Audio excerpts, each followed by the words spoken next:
Hello. आप सभी का स्वागत है आपके अपने यूट्यूब चैनल आउटसाइन विथ हस पर।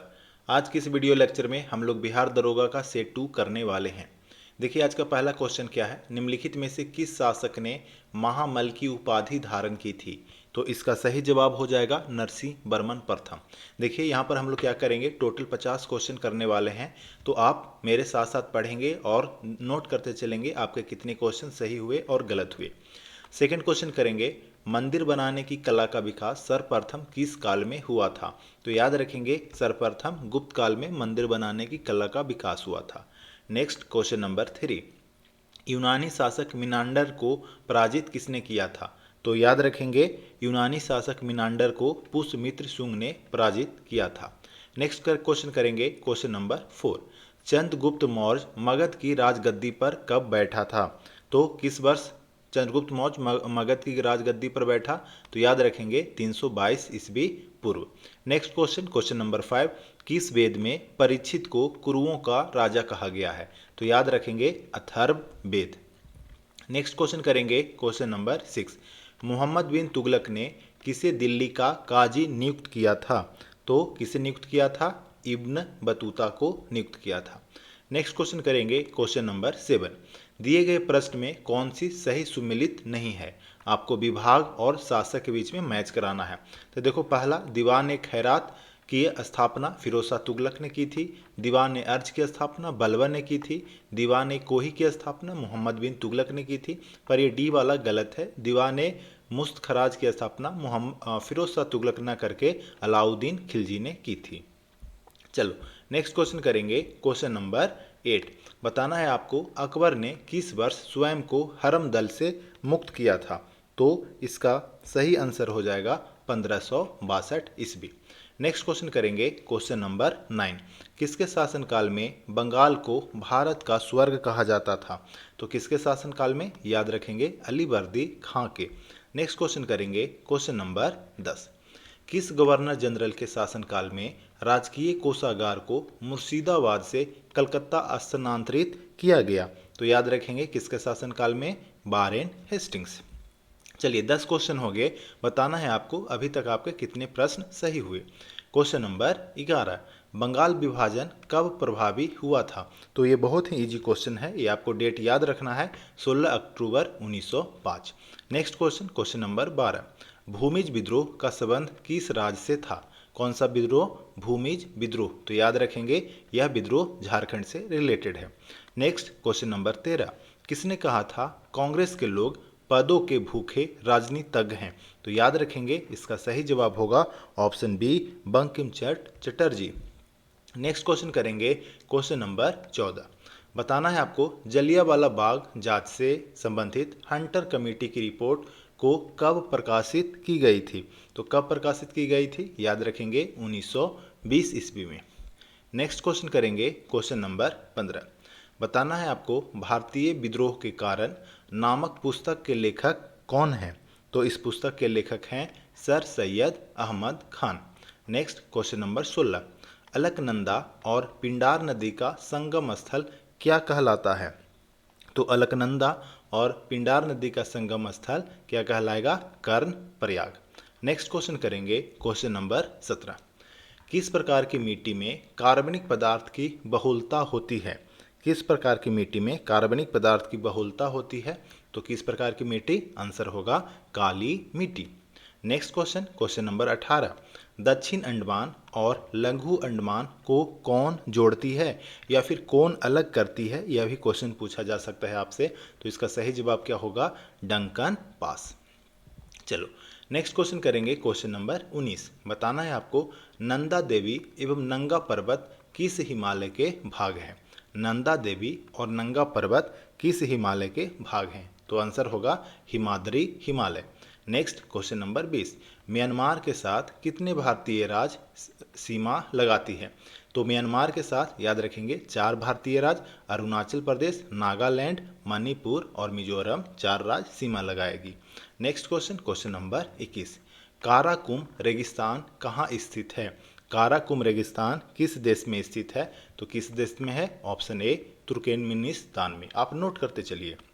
नेक्स्ट क्वेश्चन, क्वेश्चन नंबर 22, निम्नलिखित में से कौन सा झील रूस में स्थित नहीं है? किसके बारे में पूछा गया? कौन सा झील रूस में स्थित नहीं है?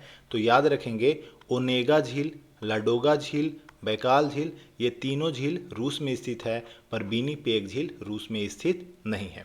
अब देखिए, अगर आपको ये पीडीएफ चाहिए तो आप हमारे टेलीग्राम चैनल पे जुड़ सकते हैं इस पीडीएफ के लिंक पर क्लिक करके, और या तो फिर आप आउटसाइड विथ अस सर्च करेंगे, या फिर आप सिंपल सा आप इस दिए गए नंबर पर मुझे व्हाट्सअप करेंगे तो मैं आपको पीडीएफ प्रोवाइड करा दूंगा।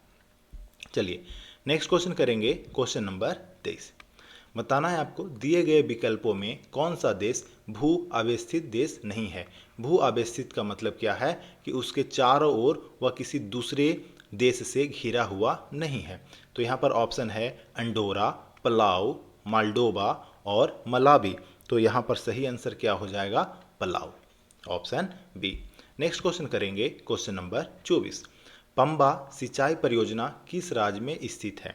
तो पंबा सिंचाई परियोजना किस राज्य में स्थित है? ये इसका आंसर होगा Kerala, option C. Next question, question number 25। Bihar के किस क्षेत्र में सबसे अधिक गन्ना का उत्पादन होता है? ध्यान रखेंगे किसके बारे में पूछा गया है? बिहार के बारे में। तो याद रखेंगे बिहार के किस क्षेत्र में? उत्तर पश्चिम क्षेत्र में। Next question, question number 26। रेखी समिति का संबंध किससे है? तो रेखा समिति का संबंध किससे है? तो याद रखेंगे अप्रत्यक्ष कर से संबंधित है। नेक्स्ट क्वेश्चन करेंगे, क्वेश्चन नंबर 27। भारत सरकार की कौन सी परियोजना वर्ष 2015 में शुरू नहीं किया गया है? इस पर भी आपको ध्यान देना है, नहीं किया गया है पर। पहला, प्रधानमंत्री कौशल विकास योजना, यह भी 2015 की योजना है। सागरमाला परियोजना, यह 2015 की योजना है। सुकन्या समृद्धि परियोजना, यह भी 2015 की योजना है। पर अगर हम भारत माला परियोजना की बात करेंगे तो यह वर्ष 2017 में लॉन्च किया गया था। Next question, question number 28। किस पंचवर्षीय योजना के अंतर्गत राउरकेला इस्पात संयंत्र को स्थापित किया गया? तो कहाँ की बात किया जा रहा है? राउरकेला। तो इसका आंसर क्या हो जाएगा? दूसरी पंचवर्षीय योजना, यानी ऑप्शन ए। चलिए नेक्स्ट क्वेश्चन करेंगे, क्वेश्चन नंबर 29। अर्थव्यवस्था के दृष्टिकोण से शिक्षा किस क्षेत्र के अंतर्गत आता है? तो अर्थव्यवस्था के दृष्टिकोण से शिक्षा किस क्षेत्र में आएगा? तो याद रखेंगे तृतीय क्षेत्र में आएगा। Next question number 30। आरबीआई द्वारा कॉमर्शियल बैंकों से जिस दर पर नगद राशि प्राप्त की जाती है उसे हम क्या कहते हैं? ध्यान देंगे, आरबीआई द्वारा कॉमर्शियल बैंक से जो पैसा लिया जाएगा वह किस दर पर लिया जाता है? तो याद रखेंगे रिवर्स रेपो दर, ऑप्शन बी सही है। नेक्स्ट क्वेश्चन करेंगे, क्वेश्चन नंबर 31। संविधान के किस अनुसूची में कर एवं शुल्क लगाने का प्रावधान है? किस अनुसूची में कर एवं शुल्क लगाने का प्रावधान है? तो इसका सही आंसर है ऑप्शन सी, 7वीं अनुसूची। Next question number 32। भारतीय संविधान के अंतर्गत लोकतंत्र के आदर्शों को हम कहाँ देख सकते हैं? तो लोकतंत्र के आदर्शों को हम कहाँ देखेंगे? तो याद रखेंगे भारत के प्रस्तावना में। अगर यहाँ पर डीपीएसपी होता, राज्यों के नीति निर्देशक सिद्धांत, तो हम उसे भी ठीक करते। Next question, question number 33। किस मौलिक अधिकार का लक्ष्य सामाजिक भेदभाव का उन्मूलन करना है?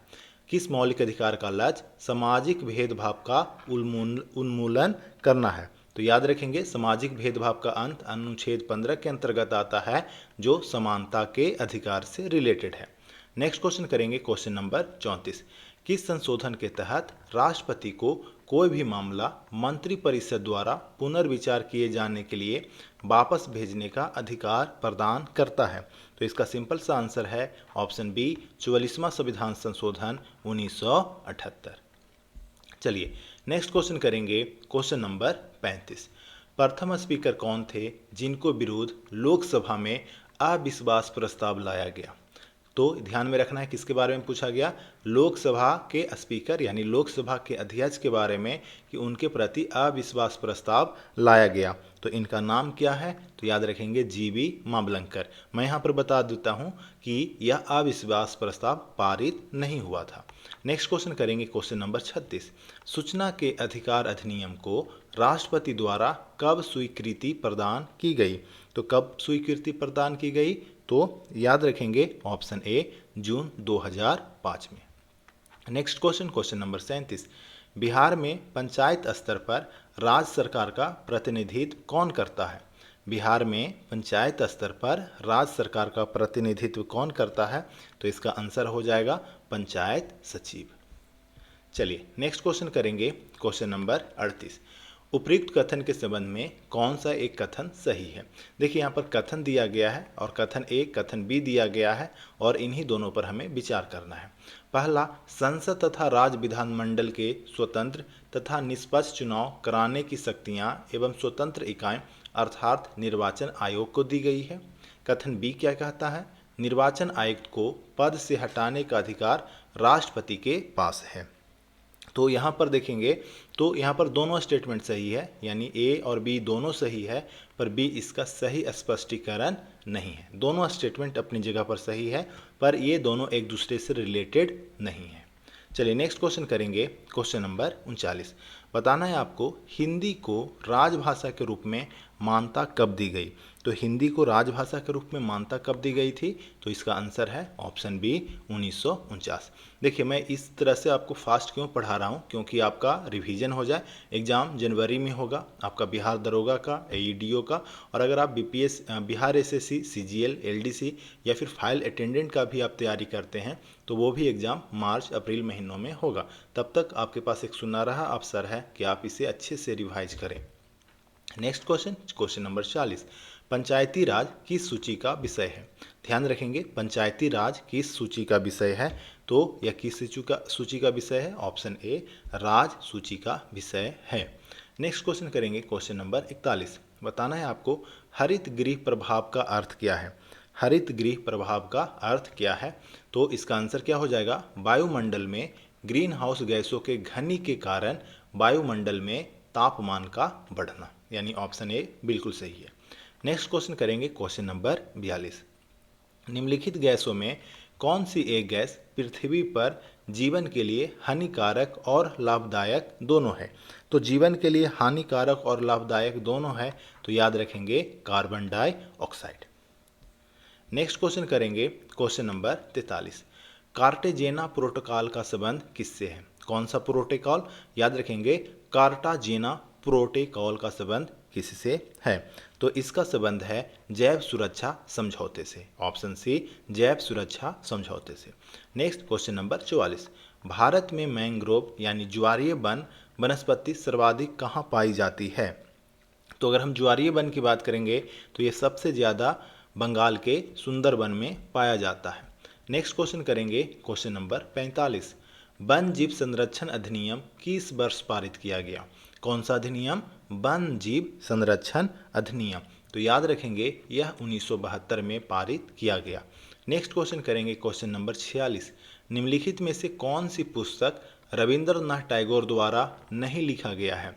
तो याद रखेंगे विसर्जन, द कोर्ट डांसर, गार्डनर, ये तीनों पुस्तकें रविंद्रनाथ टैगोर द्वारा लिखी गई है, पर नेचर की ओर रविंद्रनाथ टैगोर द्वारा नहीं लिखी गई है। चलिए आप कमेंट में बताएंगे कि नेचर की ओर के लेखक कौन हैं।